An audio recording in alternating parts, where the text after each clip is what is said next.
I don't really remember anything about the Beatle days. It seems like a sort of, previous incarnation.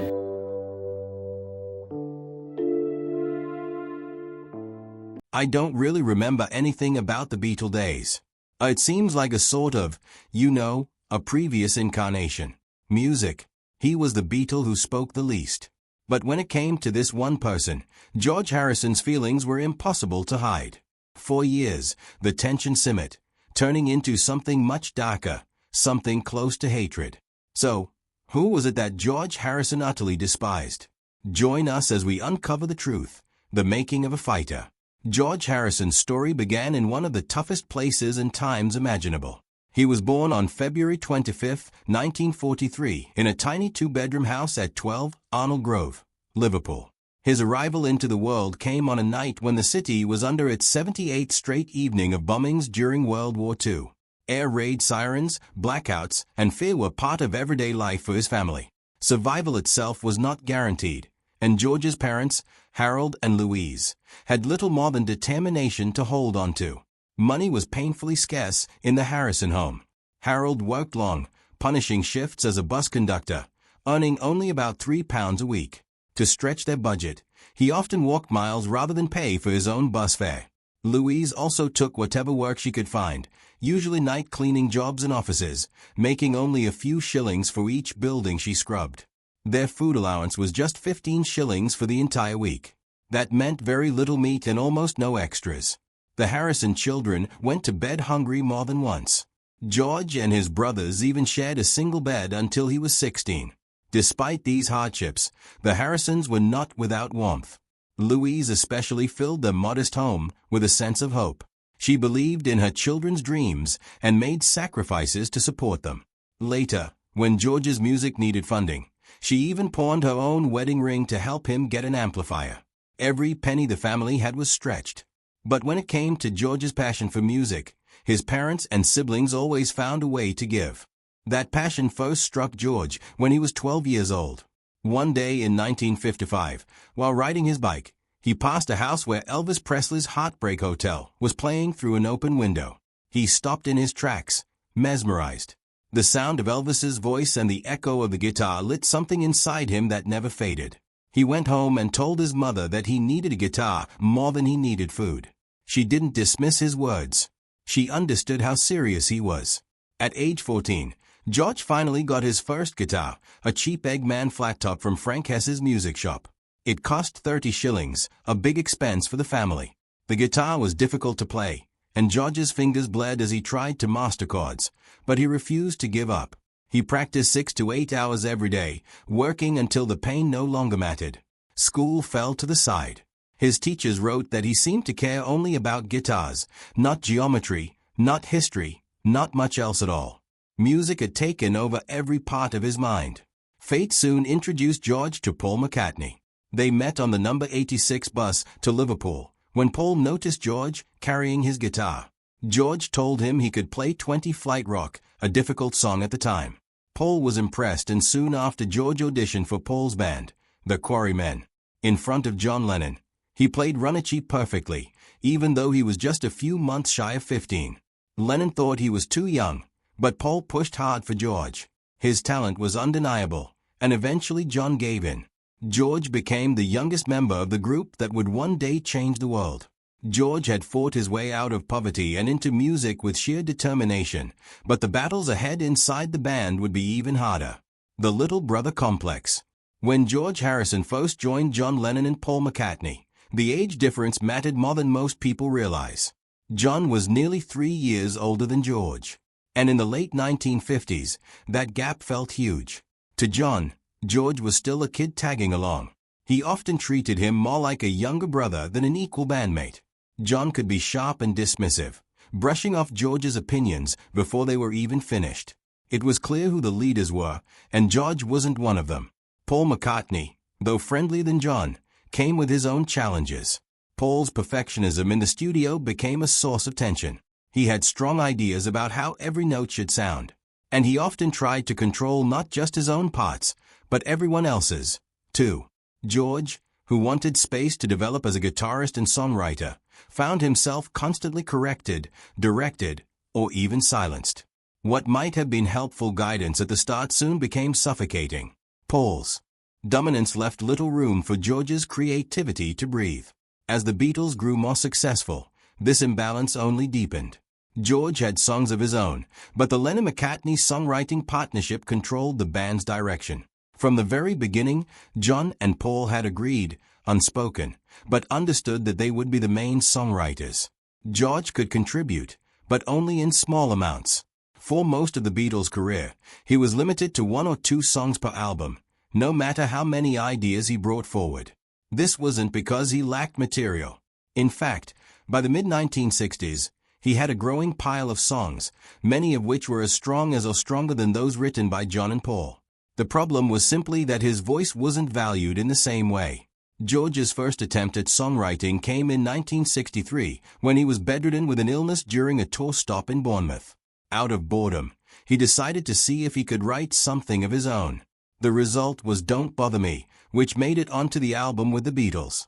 While it wasn't a classic, it proved that George had the ability to write songs that fit the band. Still, his progress as a songwriter was slowed by the constant rejections and the sense that his contributions weren't taken seriously. Every time he tried to push forward, he was reminded that Lennon and McCartney were the ones in charge. Outside the studio, the media added to the frustration. Each Beatle was given a simple label for the public to hold on to. John was the smart one, Paul was the cute one, Ringo was the lucky one, and George became the quiet one. It wasn't just a nickname, it was a cage.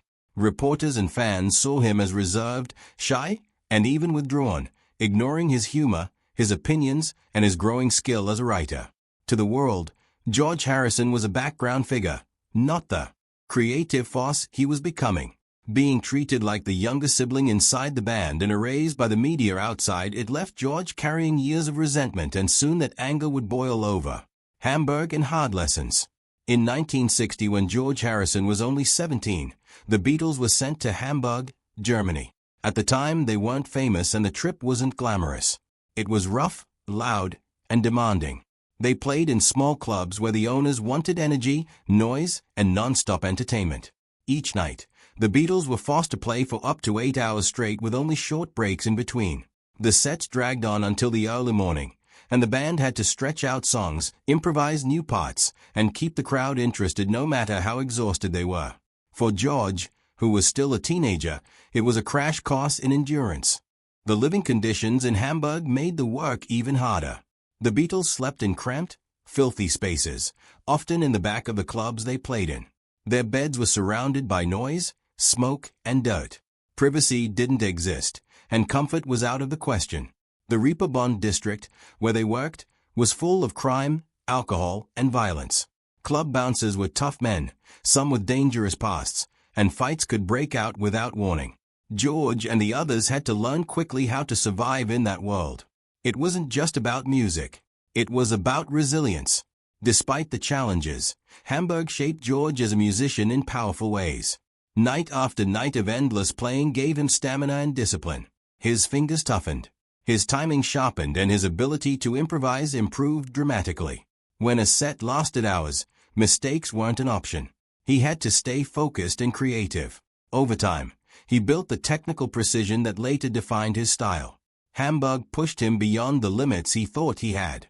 George also played a crucial role in shaping the Beatles' sound during this period. He and Paul added pickups to their guitars and started experimenting with amplifiers to get a louder, sharper edge. George's guitar work added aggression and drive to the band's performances, giving them the raw electric feel that made them stand out from other groups. The long nights in Hamburg turned the Beatles into professionals, and George's growth as a guitarist was at the center of that transformation. But while the music brought the band closer together on stage, offstage the bonds weren't always equal. John Lennon and Paul McCartney were becoming a tight partnership. They were writing songs together and strengthening their creative connection.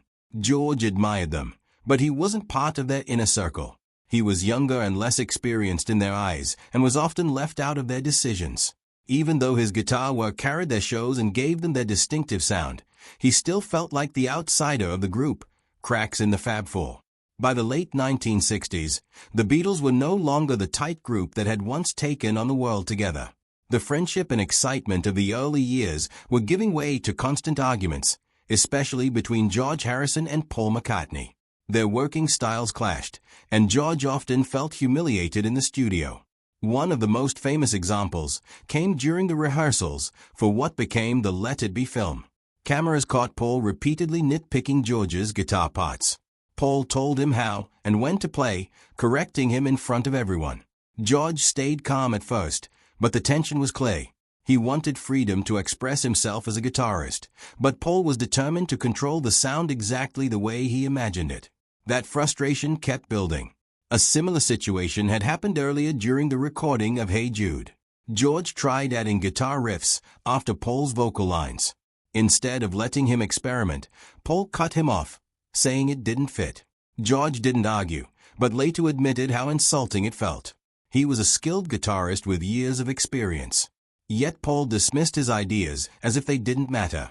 Then there was Maxwell's Silver Hammer, one of Paul's favorite songs, but one the rest of the band strongly disliked. Recording it turned into a nightmare. They spent 4 days and multiple takes on a track that George thought was, in his own words, fruity and pointless. Ringo even called it the worst recording experience of his life. But Paul insisted and everyone else had to go along with it. For George, it was another reminder that his opinion carried little weight compared to Paul's. The rejection of George's songwriting was even more painful. By this point, he had a large collection of strong songs, but John and Paul rarely gave them serious attention. All Things Must Pass, Isn't It a Pity, and Not Guilty were just a few examples of tracks that were laughed off or pushed aside.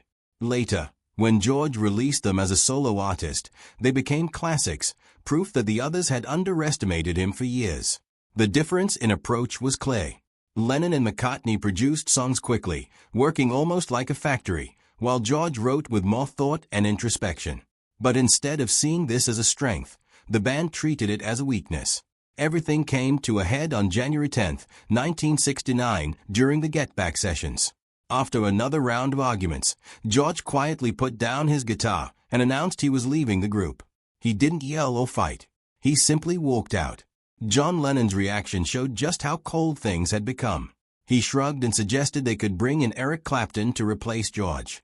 To John, George's presence was no longer essential. George did return, but only under strict conditions. He demanded that the rehearsals move from Twickenham Studios to the more comfortable Apple Studios. He refused to take part in the live TV concert Paul wanted, and he insisted on having more chances to contribute his own songs. The fact that he had to bargain just to be respected said everything about how bad things had gotten. George's patience was running out, and soon his quiet anger would turn into something impossible to ignore. The silent genius finally speaks. For years, George Harrison had been pushed to the background while John Lennon and Paul McCartney dominated the Beatles' albums. But in 1966, something changed. On Revolver, George finally carved out space to show what he was capable of as a songwriter.